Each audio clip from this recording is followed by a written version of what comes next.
Dreams. We all dream when we're asleep. Sometimes we remember our dreams and sometimes we don't. But what lies behind the mystery of dreams? We will explore that. Dreams have always mesmerized us by their sheer mystery of paradoxes, at times reflecting deeper truths, at times seeming to be like nonsense,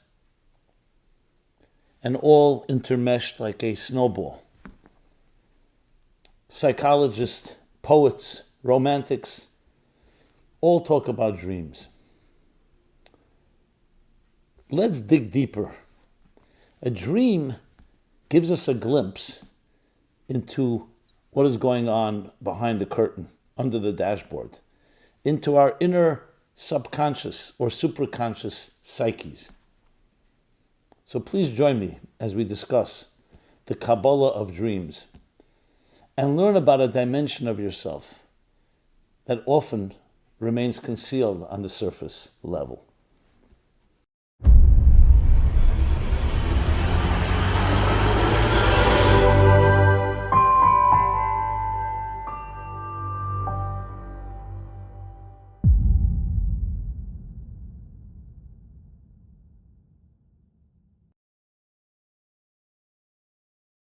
Hello, Simon Jacobson here. We will be speaking about the Kabbalah of Dreams. This program is dedicated by Seth Yakatan in honor of his beloved mother, Chaya Bas Sarah's yahrzeit on November 22nd. Dreams. Dreams from the beginning of time and history have always mystified us. What is a dream? Many dreams we don't even remember. We just remember something happened. And those that we do remember are often entangled, embedded, concealed with all kinds of paradoxes. Where do they come from, these dreams? And what do they tell us? What do they teach us? This is what we're going to explore. And briefly, just as an introduction, we all know we have our conscious minds and we have our superconscious, that which we're not aware of but lies behind the curtain or under the dashboard. And a dream indeed is a glimpse into a deeper part of our minds, where things are not necessarily always rational and structured as it is when we're awake and thinking in a structured and an organized manner. So the mere fact that they're not organized, the mere fact that they're an entanglement of so many different elements, often a narrative that combines all kinds of different details, some things even completely absurd, that itself is a revelation of a reality that is not defined by the structures that we're so accustomed to. And that's very much part of the mystique of dreams. So, let's begin with a Talmudic statement that says the following. There is no dream without nonsense. On the other hand, every dream has a glimpse, has a taste, gives us a peek into a deeper reality. The challenge is that they all come mixed together and it's hard to distinguish what is nonsense, what is not nonsense. Then, of course, there are those that get obsessed with dreams and they have difficulty taking care of their lives when they're awake. So you have to also put it into context. To just focus on dreams and not focus on the responsibilities of your conscious waking hours can also be a distortion. So things have to be balanced. So the way the Kabbalists, the mystics, explain the psychology of the human psyche is that there are generally two dimensions. There's the conscious self, and I'm going to call it the superconscious self. Some psychologists use the word unconscious or subconscious. Let's use superconscious and conscious. Because why am I calling it superconscious? Because it's above conscious. It's not below conscious. It's not sub, it's above. It precedes consciousness.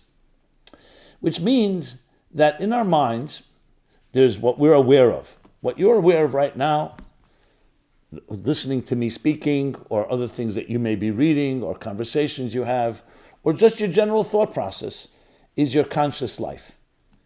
Now, conscious doesn't mean you're conscious of it every moment, but it's always accessible. Listen, we have millions of ideas in our mind. You're not accessing them all the time, but think of it like your hard drive. All you need to do is press a button. You say, oh, I want to think now about something I began thinking about yesterday, or a year ago, 10 years ago. That's the conscious. The difference is it conscious as in, is it active? We'll call it active consciousness, or is it inactive consciousness? But then there's another dimension, which is the superconscious. That remains always beneath the scenes. This can include events, positive or traumatic ones from childhood that you don't even remember, but you see its effect on your life. This includes, in general, a step that precedes consciousness, as the Kabbalists explain it. Just to give an analogy, think of a faucet of water. So water is dripping out of the faucet, but that's not where it originates. It originates from the pipes that connect to the main, that connect to a reservoir, which itself drew water from rain or however it was collected. So on the conscious level, that's the water running out of the faucet. The superconscious is not seen. So when you think of an idea, you say, where did that idea come from? And I'm not talking about an idea that has already entered the inactive or the active consciousness. Where did the idea come from? Like a flash. It comes from a mysterious place. We're calling that the superconscious. In the language of the Kabbalists, the hidden wisdom, chachmas tema or moichens tema. Just to give it a contemporary example, I remember reading a book, I think it was called Storming Heavens, America's love affair or romance with LSD. You'll see in a moment the connection. So it was in the late 40s.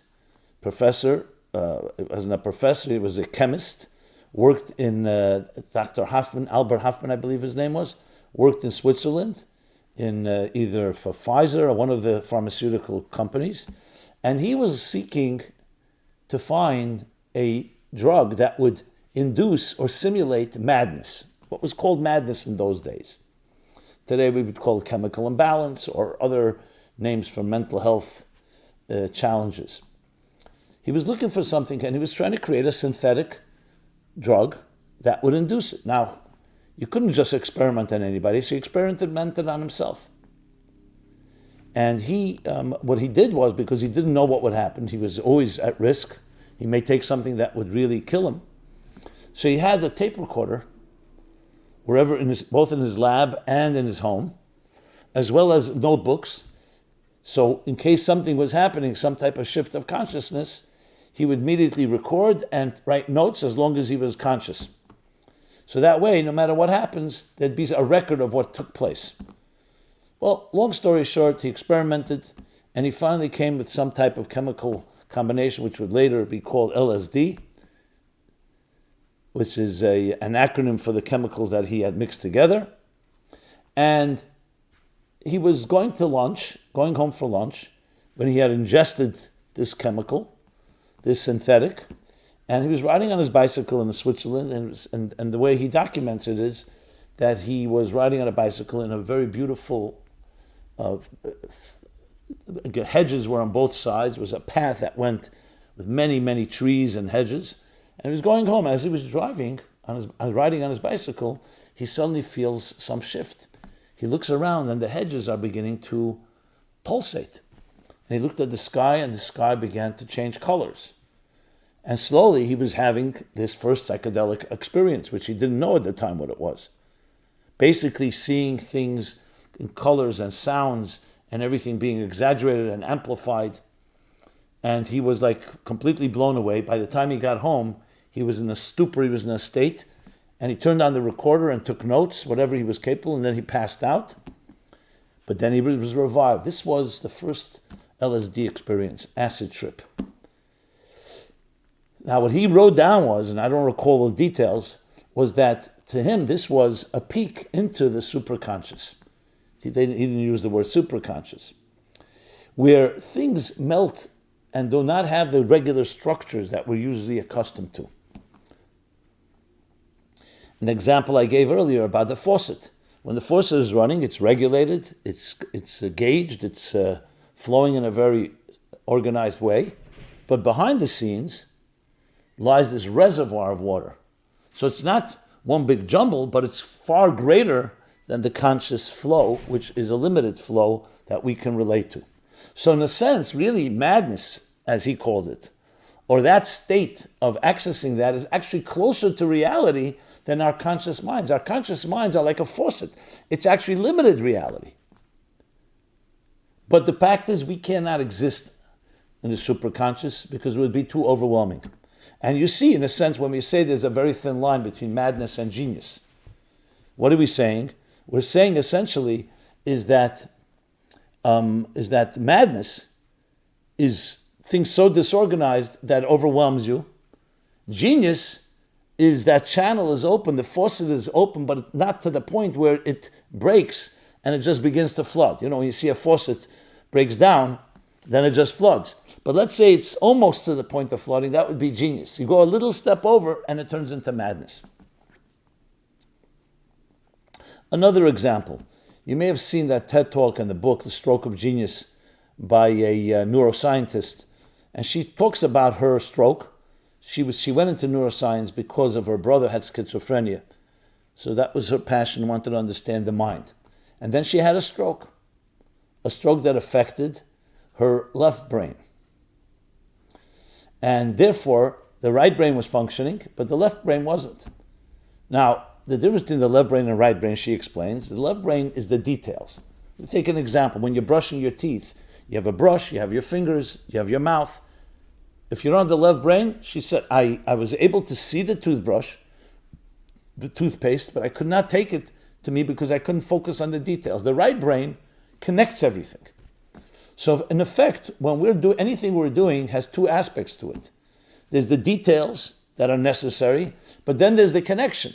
Like brushing your teeth is not just taking a brush.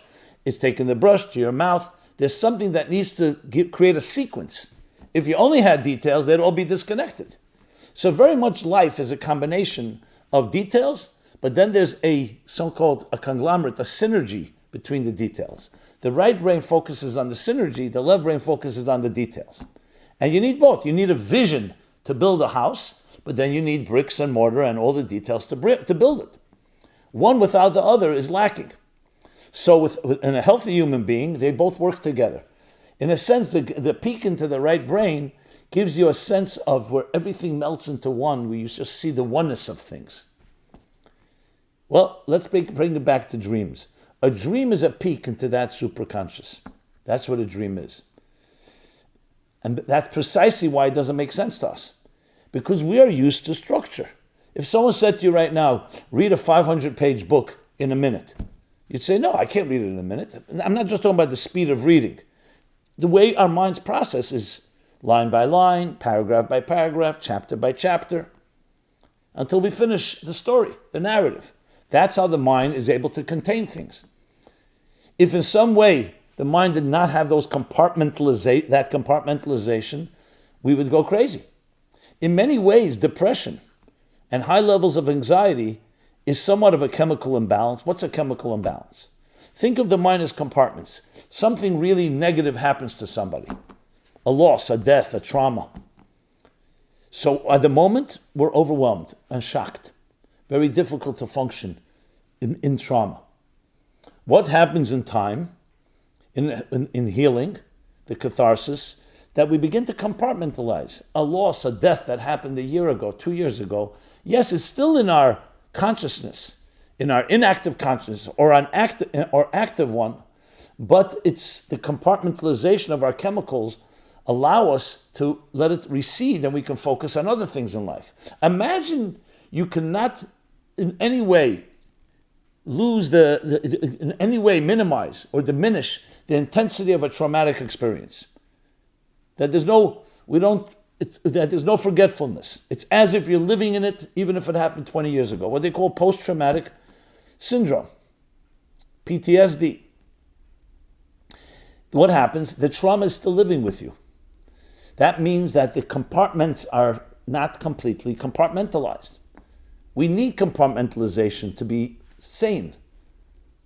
So in a way, limited consciousness is critical for our own sanity, because we need to be able to say, okay, that happened, it's true, it was a very negative experience, but now I'm not there. So in general, life then is based on structure.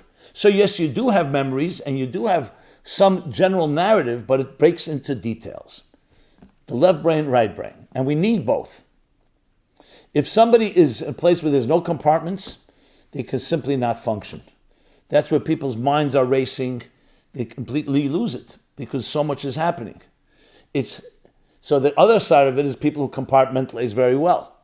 The genius, or don't use the word genius, people who are smarter or their minds work in a more efficient way, they have both compartments, but the compartments are not as tight.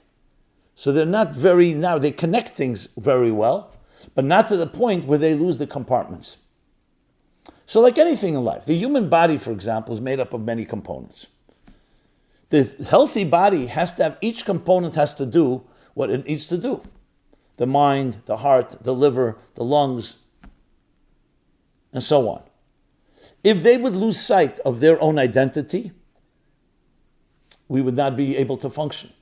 On the other hand, if they were completely separate entities, you wouldn't have one cohesive, healthy body. So that's the power of it, is the harmony within the diversity. It's as diverse as it gets. If someone did not know better and they saw a human being dissected, God forbid, and didn't know, an alien would see that, a Martian would see that, they'd never know these things all come together. So you'll see any beautiful structure, whether it's a man-made structure or it's a natural structure, it consists of these two elements, the structure and the details, but they speak to each other. Like a conductor of a symphony, different musicians, but the conductor is keeping a cohesiveness, so it's one story, one narrative made up of details. Our waking hours is focused far more on the structure. When we're asleep and the conscious mind, so-called, also goes to sleep, what opens up is the mysterious world of the superconscious. And one of the ways it expresses itself is through dreams. A dream is an experience of the superconscious. The problem is it doesn't work by the rules of structure. So a dream can be complete nonsense, things that, why are you even dreaming that? Or it can be a combination of events that happened today, yesterday, 10 years ago, and then suddenly gets all connected in a very strange way. It's not even a narrative. You'll have characters that don't know each other, but in your dream they'll come together. The first thing is we need to know that don't try to make sense of it. Because if you're trying to take the superconscious and put it into conscious structure, it won't work. What you want to do, if you are indeed analyzing a dream, is want to dissect and say, okay, let me see what elements I can extract and maybe learn something from it. But as I said earlier, it's also critical not to become consumed with it. I know people whose life is not working out and they become desperate, or it's even somewhat of sensationalism. Interpret my dream. People come to me all the time. So I remember my teacher, my mentor, saying to someone, before we interpret dreams, let's first figure out what we do when we're awake.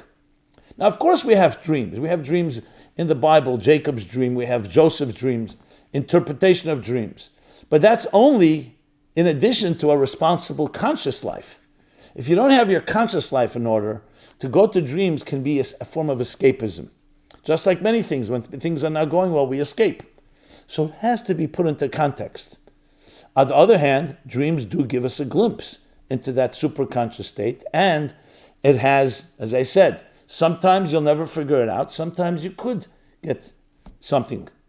There have been times, I know from my own experience, I had a very intense question, I went to sleep with it, and during the night, during the dream, something came to me. And you wake up and say, I got it. Now, it's not necessarily in a very structured way, as I said. It's like it can be completely enmeshed in a million other things that are going on. But some glimpse, something came from a deeper place. And in truth, the Talmud also says an interesting thing, that a person dreams at night about what they think by day. So if you focus on something by day, it's likely the dream, it'll appear in the dream. It's not always the case. Because it's interesting, dreams will sometimes focus on something that you really matter to you, not necessarily you thought about it by day. I remember thinking about this once, something I really was concerned about during the day, and by night I never dreamt about it. I dreamt about something else. And then I realized that something else has significance. But it's a complicated process, and there's really no formula. We need to know that it is a glimpse into that reality, and that's one of the reasons we're given dreams, is to realize that there's more to life than what meets the eye. There's more to life than the structured conscious mind that we have and feelings. And it's a gift to know there's another reality. Whether we can understand that reality or not is another discussion, is another issue. But the fact that there is something that makes you tick. Now it makes total sense. We all know that. When people, for example, have an anger streak or other virtues or vices in their personality, they're most often, I'm not talking about superficial things, they're most often coming from a deeper, superconscious place, whether we know it or not. So you don't need a dream to recognize that, like anything, has a behind the scenes, what's going on under the dashboard, as I said, behind the curtain. But a dream is an actual glimpse into that. So I would like to say that a dream is also an humbling experience, because it humbles you into realizing that what you know about life and what you know about your own structure of life and the patterns and routines, the things you depend upon, is only the tip of the iceberg. And that's a good analogy here, the tip of the iceberg. It's what you're aware of. It's not what you're not aware of. It's not the superconscious. And I should add, in the Kabbalistic writings, they talk about 2 levels of superconscious, which the truth is there are many more, infinite levels, just like you speak about microscopic or subatomic particles. So the sub, and the sub. Who knows how far down the rabbit hole it goes. So the same thing in the superconscious. There's the superconscious, the superconscious. So superconscious, I talked before about active and inactive consciousness. There's also, in a sense, an active superconscious and a completely, fundamentally concealed superconscious. What do I mean by saying that? There are things in the superconscious that are beyond consciousness, but they're not completely off limits, which means you will get a glimpse. They will emerge. They may take effort. With effort and with a certain commitment, you're able to draw from there. That's why a person who really struggles and exerts themselves can open up the channels of the faucet, and more flow of ideas will flow in from the superconscious. But then there's a level of superconscious that really remains beyond conscious altogether. And that's the way it should be. Now, of course, there's a desire, a temptation to want to taste it, but it's like the very fact, as soon as you become aware of it, it's no longer there. Like mercury. That is why when Moses asked God, show me your face, show me your glory. And God says, you cannot see my face and live. But I will show you my back. I will show you a dimension that you could contain. But the dimension that's beyond, the only way you can experience it is by not looking. So it doesn't mean you don't experience it, but you have to get yourself out of the way, because I want to own, like conscious mind, I understand something. The superconscious is really, there's no I. And that's really the purpose. That's why I called it humbling. It teaches us humility, that it's not just about you. So let's talk a moment about intelligence in that way. Most people see the mind as being our most powerful asset. I understand things. I'm able to process, evaluate, and come away with some conclusions. Maybe I can build a business and make money. I can innovate. That's what the mind is. And it's a very powerful tool, a very, very powerful tool. However, there's something else about intelligence that many of us don't focus on. It's not an end in itself. Intelligence is here to help us reveal a higher truth. Keep that in mind. It's not just you're a smart guy or smart woman and you're able to innovate, and then whatever the benefits you get from that. Or you just are able to see things more than others because of your intelligence. But it's about experiencing a higher truth. So in a way you can say, I understand something, or the idea is understood. Is the idea capturing me, or am I capturing the idea? Do I own the idea, or does the idea own me? So there's one level where I understand, and then there's another level where you get lifted and absorbed into understanding. There's an expression by the prophet Isaiah, he says, that in the future it will be a world filled with divine knowledge as the waters cover the sea. Think about it. The waters cover the sea. Knowledge is compared to water, but you can have water on land. That's like conscious intelligence. When the waters cover the sea means the waters are dominant and the seabed is not seen. In other words, knowledge has absorbed you and you have become part of a higher knowledge, a higher reality. And that's where the individual ego, and I don't mean ego necessarily in a negative way, the individual identity becomes absorbed and completely consumed with something greater than yourself. Think of staring at a natural wonder, beautiful piece of art, listening to exquisite music. What happens? You sometimes get so absorbed in it. You're reading a book, you don't even realize you're turning pages. You've lost yourself in an experience, in a good way. It's one of the most gratifying experiences. And then when you come out of it, you suddenly realize that was magic. Being in the zone, where the object and the subject converge and melt into one. The deepest experiences of love, of intimacy, of truth is when you become one with it. In other words, it's a state of being, not just an act. It's a noun, not just a verb. So love can be a verb. Sometimes they say, I'm not sure who coined it, but I use this a lot. Love for men is often an action. And for a woman, it's a state of being. The highest level of experience is when it becomes a noun. You become one with it. Not just you're experiencing it. So let's say you're looking at the Niagara Falls, or you're looking at something beautiful. So you can be like a journalist, looking at it and saying, wow, that's great, and saying, and at the same time observing yourself experiencing this. Or you can become so absorbed you don't even notice. You can't even talk about it. You can't even document it because you have lost your own individual identity in the experience. That is what the superconscious is ultimately like. So dreams, in that sense, are a bridge that help us, a glimpse into there. And when we work on it, and real work, not just the dream and dream interpretation, we actually can expand our conscious channels, our conscious faucets and structures to be able to allow in deeper states of superconsciousness. But to do that effectively, you can't just go there with the same identity as you are on the conscious level, because on the conscious level, everything is, as I said, compartmentalized. To enter that place, you need to really lose yourself, like surrender into the experience. Now, surrender, many people don't like the word, it sounds like weakness, but here I mean surrender in the beautiful way, where you essentially suspend your own self in order to experiencing something greater than yourself. That's truly when the mind is at its best. So yes, there's an intelligent part of the mind that understands, it analyzes, it evaluates, it reflects, it connects ideas, it innovates. But then there's the higher level of intelligence, which is where you're seeking a higher truth. And indeed, when you allow that channel to open up, the bridge between the conscious and the superconscious, you will innovate better and you'll understand better.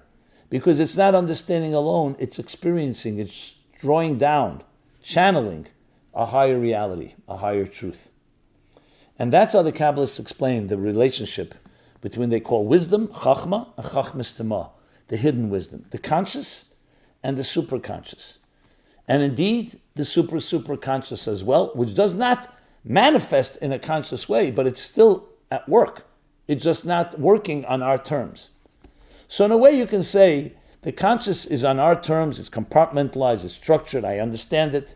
The superconscious is you're letting go and experiencing something beyond yourself, and the supra is completely on terms of the truth itself. Complete truth itself. Middle level is where you are suspending yourself and allowing yourself to be absorbed in the truth, and you want to draw all that down into the consciousness. Now, in the Kabbalistic and the Hasidic writings, there's a lot of discussion on this, because ultimately this is how we grow. This is how we become great people. This is how we achieve excellence. But as you see, it's a journey, and dreams are one part of it. They're giving us a glimpse.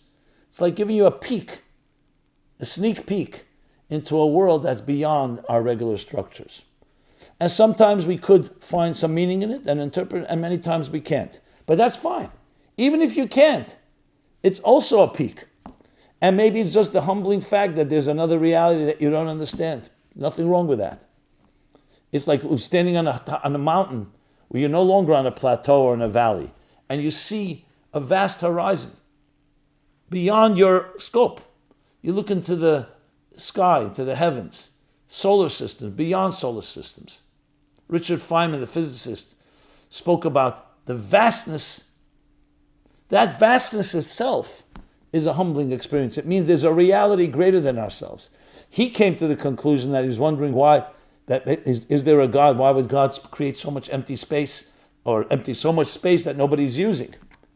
But the mere fact that it exists in such an enormous, infinite way, an infinite expanding universe, that alone tells us that the higher reality, the higher truths are beyond us. And that opens us up to experiencing that. So not everything has to be contained and understood. Sometimes the mystique of something is precisely what you need. And it's the greatest blessing.